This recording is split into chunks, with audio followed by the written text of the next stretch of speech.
우리 곧 있으면 새해가 되는데 인사 한번 하시죠. 새해 복 많이 받으세요. 네. 혹시 흐트러졌던 마음이 있다면 이번 새해에 다시 한번 새롭게 시작하시면 됩니다. 오늘 말씀은 그리스의 옷을 입은 평강의 사람이라는 제목입니다. 설 명절이 되면 설이라는 단어만 들어도 가슴이 뛰고 즐겁고 행복해지기도 합니다. 그러나 물론 모든 사람이 다 그런 건 아니다라고 우리는 알고 있죠. 누군가는 설 소리만 들어도 경기가 나기도 하고 스트레스가 다가오기도 합니다. 그러나 우리 가운데 주신 이 좋은 명절에 원망하고 불평하고 또 그런 불편한 모습으로만 지낼 수 없는 것이 우리의 모습이 아닐까 싶습니다. 왜냐하면 우리는 하나님께서 아주 귀하게 하나님의 자녀 삼으신 성도입니다. 성도는 하나님의 그 복되고 아름다운 것들을 흘러가게 하는 특권을 가진 사람입니다. 성도의 특권은 다른 것이 아니라 하나님의 축복하심을 흐르게 하는 그런 놀라운 특권을 성도만이 가지는 것이죠. 하나님 주신 그 은혜들을 성도를 통하여 흘러가도록 하나님께서 이번 명절에도 성도들이 거하는 모든 자리에 또 가정 속에 아름답게 역사하여 주실 줄로 믿습니다. 명절을 기다리고 또 준비하는 우리 성도 여러분, 또 지금 이미 가서 고향에서 함께 하고 있을 성도 여러분, 오늘 말씀을 다시 한번 우리가 들으면서 우리 가운데 주시는 실제적으로 또 구체적으로 우리가 삶의 자리에서 어떻게 성도의 귀한 특권을 가지고 살아갈 수가 있을까 하는 그 말씀을 함께 나누기를 원합니다. 오늘 본문을 보시면 12절부터 본문을 보는데 12절 시작이 바로 그러므로라는 표현입니다. 그러므로 이렇게 이게 결론이죠. 이제 앞절의 내용이 무엇인가? 골로새 3장을 시작할 때 우리는 그리스도로 말미암아 새롭게 살아난 하나님의 새 사람이다라는 표현들을 우리 가운데 말씀해 줍니다. 우리는 죽었으나 그리스도께서 다시금 우리를 살리셔서 우리는 새로운 사람이 되었다. 예수 안에 살아난 새로운 사람이 되었다라는 거예요. 그러면 비록 이 땅에 우리가 살아가고 있지만 다시 살림을 입은 우리는 새로운 사람이니 이 땅의 것에 얽매이지 말고 위에 부르신 그 하나님 나라에 마음을 두고 살아가라 라는 표현이 바로 12절 앞절의 내용들입니다. 그리고 이 표현들을 가장 적절하게 우리 가운데 잘 표현해주고 있는 또 다른 성경의 말씀이 있는데 바울 사도가 우리 가운데 이 모습을 이렇게 표현해 줍니다. 우리의 시민권은 하늘에 있다라는 표현으로 우리 가운데 이 말씀을 들려줍니다. 그렇습니다. 우리가 이 땅에 살고 있지만 우리의 시민권은 하늘에 있다라는 것이 성경은 우리 가운데 들려주는 말씀입니다. 빌립보서 3장 20절을 보시면 그러나 우리의 시민권은 하늘에 있는지라라고 얘기하죠. 하늘에 있다라는 거예요. 하나님의 백성으로 우리가 삶을 이 땅에 살아가지, 그리고 이 땅의 삶을 사는 동안도 여전히 하나님의 백성으로 우리가 살아가는 것이다 라는 것이 바울 사도가 들려주고 있는 하나님의 말씀의 표현입니다.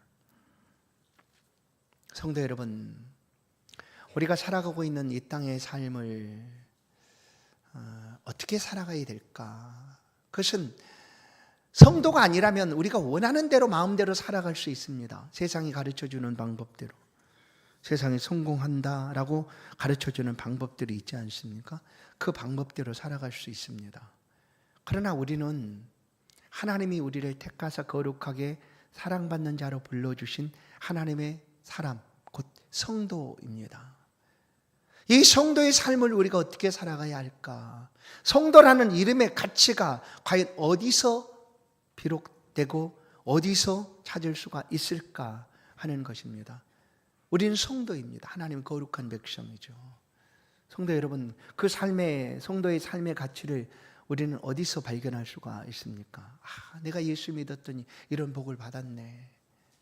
그리고 이 땅에서 엄청나게 하나님이 복 주셨네. 봐봐, 내게 주신 하나님의 은혜가 이렇게 크지. 하는 것으로 성도의 가치를 우리가 발견하겠습니까? 그것이 성도의 가치를 가장 잘 드러내주는 것입니까? 이 땅의 소유를 가지고 축복을 마음껏 누리며 살아가는 그것이 성도로서의 가치를 잘 표현해 주는 것일까요? 오늘 12절은 이렇게 말씀합니다. 12절 말씀을 보시면 하나님이 택하사 거룩하고 사랑받는 자로 우리를 부르셨다라는 거예요. 하나님이 택하시고 거룩하고 사랑받는 자로 우리를 만들어 주신 것, 그것이 바로 우리 가운데 있는 가장 귀중한 가치가 아닙니까? 우리는 이미 그런 사람이 된 거예요. 하나님이 택하사 거룩하게 하셨고 또한 사랑받는 자가 되도록 하셨다. 그것이 바로 우리들입니다. 거기에 성도의 가치가 있습니다. 이 삶을 지금 우리가 이 땅에서 살아갑니다. 이것이 분명하고 확실하다고 하면 이 땅에 살아가는 삶의 방향과 방법이 분명해집니다. 살아가는 삶의 방향 그리고 삶의 방법, 곧 방식들은 분명하게 됩니다. 그것을 오늘 본문에서는 우리 가운데 말씀을 해줍니다. 그 삶의 방법이 어떠해야 하는가? 그것이 바로 그리스도로 옷 입으라라는 거예요. 첫 번째가 예수 그리스도로 옷 입고 살아가는 것이 성도들의 삶의 방식입니다. 로마서 13장은 오늘 우리 가운데 이렇게 말씀합니다. 로마서 13장 너희가 이 시기를 알거니와 자다가 깰 때가 벌써 되었으니 자다가 깰 때가 벌써 되었다. 어둠의 일을 벗고 빛의 갑옷을 입자. 낮과 같이 단정히 행하자 하는 것이 로마 13장 말씀인데 그 중에 14절 말씀을 보시면 오직 주 예수 그리스도로 옷 입고 정욕을 위하여 육신의 일을 도모하지 말라. 우리가 성도로 부름받았고 하늘나라의 시민으로 삶을 살아가는 이 땅에서 이 땅의 것에 집착하지 말고 위의 것을 찾으라 하는 표현이 여기서도 등장합니다. 곧 육신의 정욕을 위하여 육신의 일을 도모하지 말라 하는 것이죠. 그리스도로 옷 입으라라고 말씀해 줍니다. 그리스도로 옷 입으라. 아니 그리스도의 옷을 입으라. 그리스도로 옷 입으라. 성도 여러분, 우리가 옷을 입는다라는 것은 바꾼다라는 거죠. 그렇죠? 바꿔야 되는 그런 상황들이 있습니다. 상황에 따라서 옷을 바꿔서 입죠. 잠자리에 들기 전에는 잠옷으로 바꿔 입기도 하고, 외출할 때는 외출복, 일상복, 결혼할 때 예복, 뭐 이런 옷들을 바꿔 입지 않습니까? 그리스도로 옷 입으라라는 것은 우리가 새롭게 되었다라는 거예요. 이미 죽었던 우리들을 다시금 살려내시고 새 사람 되게 하셨다. 그러니 이제 그리스도 예수로 옷을 입고 새로운 옷을 입고 살아가라. 그것이 바로 성도의 삶의 방식이다라고 오늘 말씀은 하고 있다라는 것입니다. 우리가 그리스도 예수의 옷을 어떻게 입어야 할까? 12절은 몇 가지를 우리가 말씀해 줍니다. 12절 말씀을 보면 긍휼과 자비와 겸손과 온유와 오래 참음이다라고 얘기합니다. 긍휼과 자비, 함께 모이는 가족들이 모이는 명절, 또 우리 모든 공동체 성도들이 함께 모이는 이 시간도 마찬가지죠. 긍휼과 자비가 우리 가운데 필요합니다. 있어야 합니다. 아니, 마음의 아픔과 상처를 가지고 우리 가운데 다가오고 있는 사람들, 아니 우리 형제들 가운데 있습니다. 그들의 마음들을 보듬어주는 역할들이 우리의 역할이죠. 아픈 마음을 공감해주고 그 상처를 위로해주고, 그것이 바로 긍휼과 자비 아닙니까? 하나님이 우리 가운데 이렇게 허락하신 일들입니다. 하나님 우리를 아시고 우리의 마음을 살펴주시고 주 앞에 설 때마다, 하나님을 예배할 때마다, 우리가 기도할 때마다 말씀을 붙들고 살아가는 그 순간순간 하나님 우리를 향하여 긍휼과 자비를 단 한 순간도 놓지 아니하시고 우리에게 베풀어 주시는 하나님이시다. 그 옷을 입으라는 거예요. 겸손의 옷을 입으라. 겸손. 그렇죠. 이런 명절이 되면 오랜만에 만나는 가족들 사이에 자랑하는 일들이 참 많이 있습니다. 그럼 누군가는 이렇게 표현하고, 아이고 정말 눈꼴이 사납다, 막 이렇게 눈꼴이 뭐 사납다고 그러나요? 막 아이고 누가 모르나, 안 해도 될 굳이 자랑을 하고 있는. 그러나 겸손의 옷을 입으면 어떨까요? 나를 드러내기보다 높여주는 일에 앞장섭니다. 드러나도록 빛나도록 그렇게 하는 거죠. 온유의 옷을 입는 거예요. 온유함의 옷을 입으라. 명절이 되면 사람들이 함께 모이다 보니까 순간순간 예기치 않은 일들이 벌어질 수도 있습니다. 그래서 명절이 끝나거나 명절 주간에 뉴스들은 가정의 뉴스가 꼭 올라옵니다. 한 가정이 무슨 일로 그냥 있을 수 없는 일들을 행하였다는 그런 뉴스들이 나타나지 않습니까? 왜 그럴까요? 순간순간 그 평화람을 깨뜨리는 그런 아주 거친 말들이 드러날 때가 있습니다. 온유함은 그것들을 상쇄시키는 것이죠. 거친 말이 아니라 부드러운 말로 그 상황들을 바꿔놓는 것입니다. 그게 바로 온유의 옷이 아닐까. 사실 우리도 누군가가 우리의 마음을 좀 알아주고 우리를 위하여 좀 겸손하게 우리를 높여주고 또한 우리를 향하여 온유하게 대해줬으면 좋겠다라는 마음이 우리 가운데 있죠. 그런데 왜 우리가 맨날 그 일을 해야 되는가 생각할 수 있지 않습니까? 그러나 그리스도의 옷을 입는다라는 것은 오래 참는 것이다라고 또 한 가지 얘기합니다. 오래 참음이다. 오래 참음. 명절이 되면 끊임없는 이제 아주 귀한 말인데 그것을 잔소리처럼 들려지면 참기가 참 힘들어질 때가 있어요. 그래서 차라리 가지 않겠다. 가족들이 모이는 곳에 가지 않겠다. 너 아직도 나이가 몇 살인데 결혼도 안 하고 직장은 구했니? 이런 얘기들 본인이 너무 힘들 거 아니에요. 그런데 그런 이야기들을 들어야 되면 얼마나 힘들겠습니까? 그렇게 참아야 되는 순간들이 많이 있다라는 거예요. 그리스도의 옷을 입고 참으라는 것입니다. 참으라. 잔소리 여기지 말고 참아야 되는 순간에 참으라. 그 참음을 통하여 그 가정 속에 평강의 열매가 맺혀져 갈 수 있다라는 거예요. 말씀드린 대로 우리도 누군가로부터 좀 이렇게 이로함도 받고 또 긍휼과 자비함을 받고 그러고 싶은데 왜 언제나 우리가 그래야 되는가? 말씀드리면 우리가 성도기 때문에 그렇습니다. 성도. 하나님이 택하사 거룩하게 해주시고 사랑받는 자로 우리를 세워주셨기 때문에 우리가 그렇게 해야 되는 거예요. 그리스도의 옷을 입고 그 자리에 서야 합니다. 그래서 기다려주고 참아주고 또한 보듬어주고 또 섬겨주고 해야 된다라는 것입니다. 그래도 힘듭니까? 그래도 할 수 없다고 여겨지십니까? 무슨 왜 나만 그래야 하는가? 라고 여겨지신다면 오늘 이 말씀을 꼭 기억하십시오. 13절 말씀. 누가 누구에게 불만이 있거든 서로 용납하고 피차 용서하되 주께서 너희를 용서하신 것처럼 너희도 그리하고 라고 얘기해요.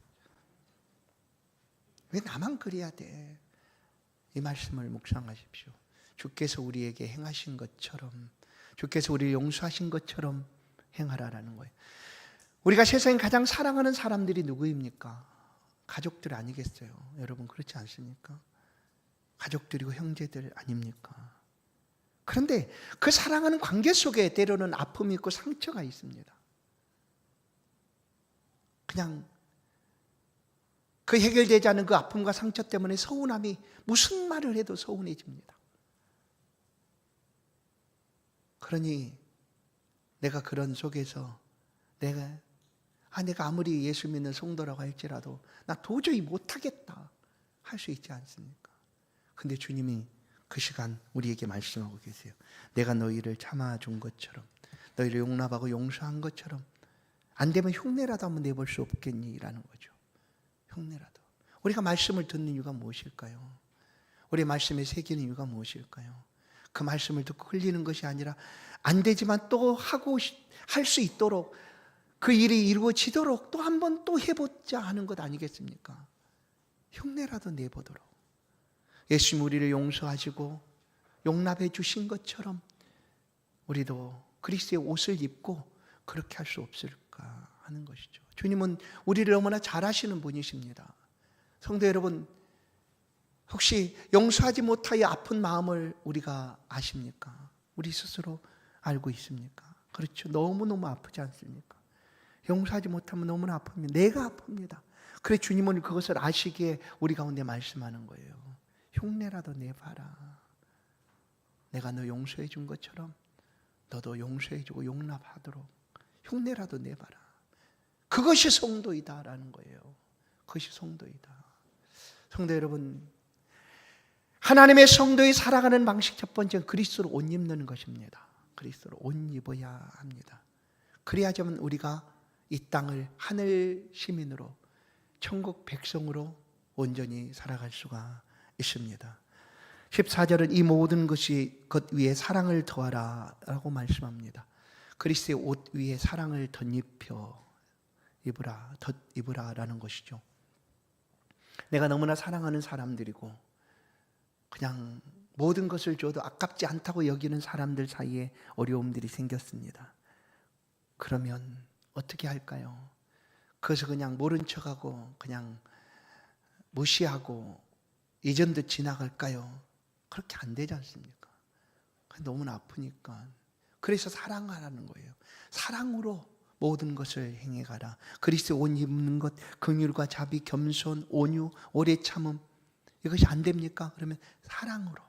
너무나 사랑하는 사람들이니까 그 사랑의 마음을 가지고 그렇게 대하라라고 말씀을 합니다. 사랑하는 성도 여러분, 말씀을 듣고 이제 우리가 함께 가족들과 또 모이는 그 귀한 시간, 그리스도의 사랑을 품고 함께 나아가는 그런 귀한 자리가 될 수 있기를 간절히 소원합니다. 두 번째 삶을 살아가는 방식은 평강입니다. 평강이죠. 누군들 평강을 좋아하지 않겠습니까? 누군들 평화하기를 원하지 않겠습니까? 그런데 원치 아니하는 그런 일들이 벌어집니다. 쉴 새 없이 평강이 깨어지고 평화가 깨어지고 화평이 무너지고 하는 일들이 우리의 삶의 자리에 끊임없이 나타나게 됩니다. 그래서 주님은 우리에게 이 평강을 말씀하시죠. 15절은 너희가 평강을 위하여 부르심을 받았고 그리스도의 평강이 너희의 마음을 주장하도록 하라라고 얘기합니다.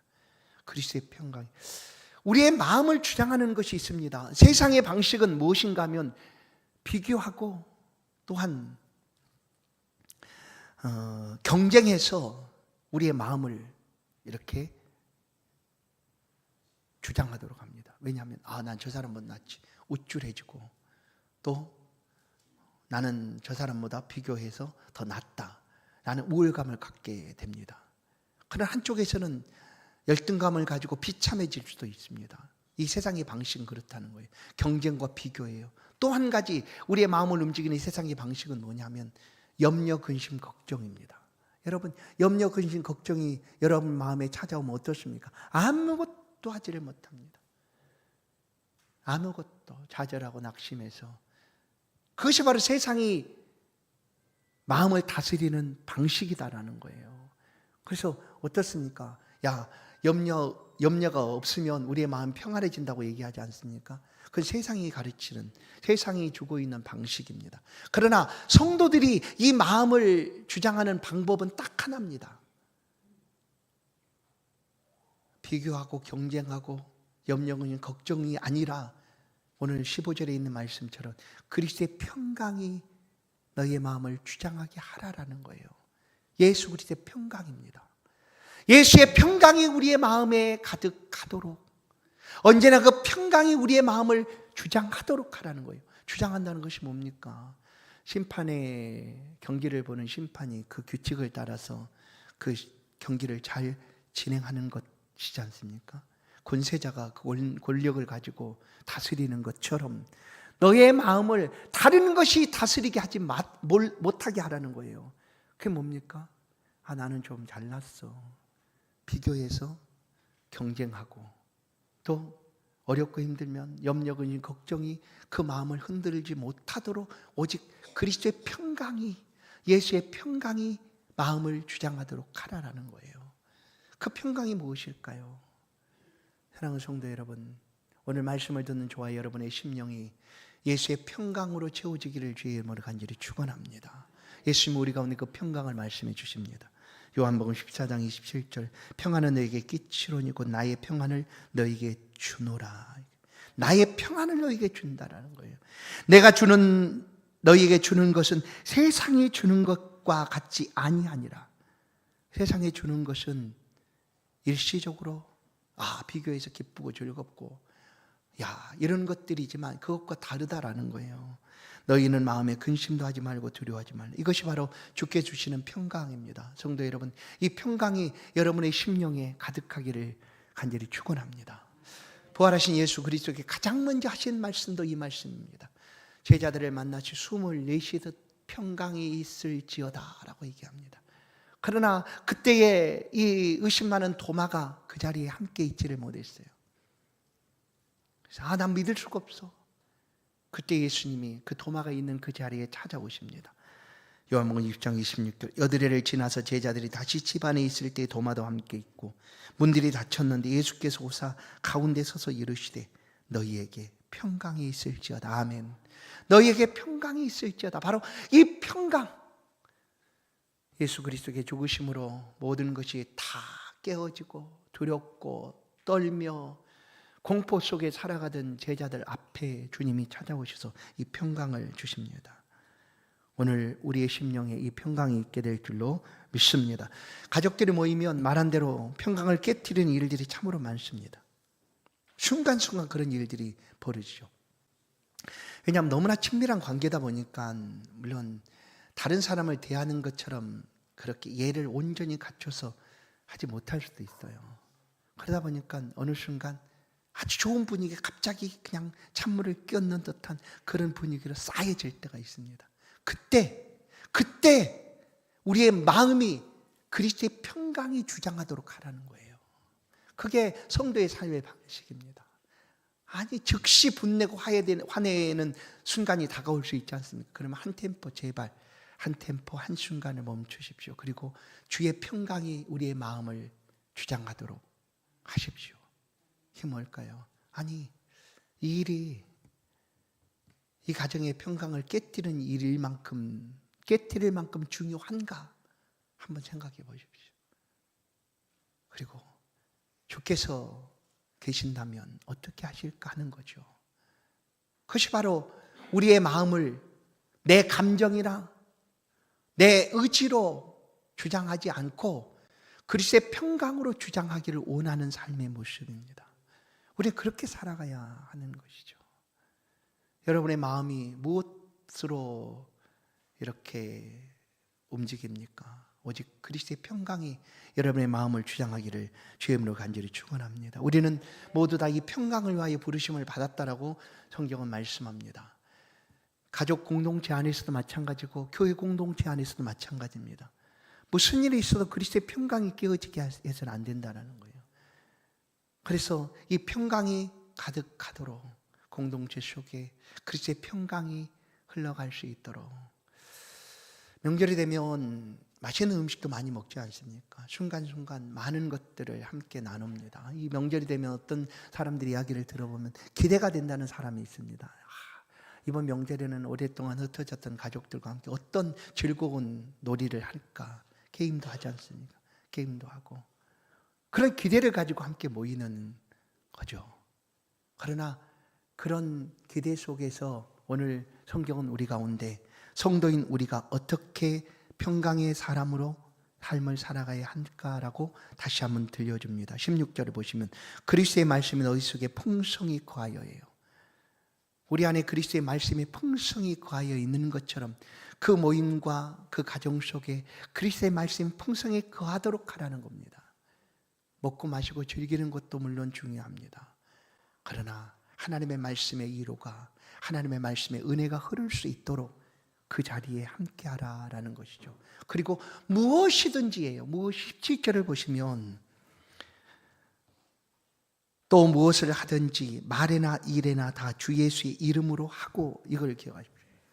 또 무엇을 하든지 말에나 일에나 그러니까 성도의 삶은 무엇을 하든지 예수 이름으로 하고 있다라는 거예요. 그렇게 드러나고 표현되어야 한다라는 것입니다. 명절 되면 윷놀이를 많이 하지 않습니까? 윷놀이 얼마나 재밌습니까? 그런데 아주 단순하고 재미있는 놀이인데 윷놀이가 과열되면 심각해집니다. 막 심각해져요. 경험해 보셨으니까 알잖아요. 그냥 윷놀이인데 굉장히 심각해집니다. 선 넘었잖아. 왜 이렇게 낮게 던져? 막 이렇게 하고 막 제대로 좀 해봐. 그러다가 막 말판 놓는 것과도 막 때로는 말판이 뒤집어지기도 하고 막 이러지 않습니까? 그 순간에도 17절 말씀을 묵상해 보십시오. 무엇을 하든지 말이나 일이나 뭐라고요? 예수 이름으로 하고. 그래서 요즘 보니까 교회에서 윷놀이 할 때는 막 거기 천국도 해놓고 지옥도 막 그려놓고 그러더라고. 그래서 지난 주간에 그 삼권사회하고 마리아 여전도회가 그 교제하면서 윷놀이를 하는 걸 봤는데, 천국은 하나 그려놓고 지옥은 2개 그려놨더라고. 그래서 내가 목사인 제가 왜 천국을 많이 그려놔야지 그랬더니 하는 말이, 천국 가기 얼마나 힘든 거를 윷놀이를 하면서 좀 알아야 된다는 거예요.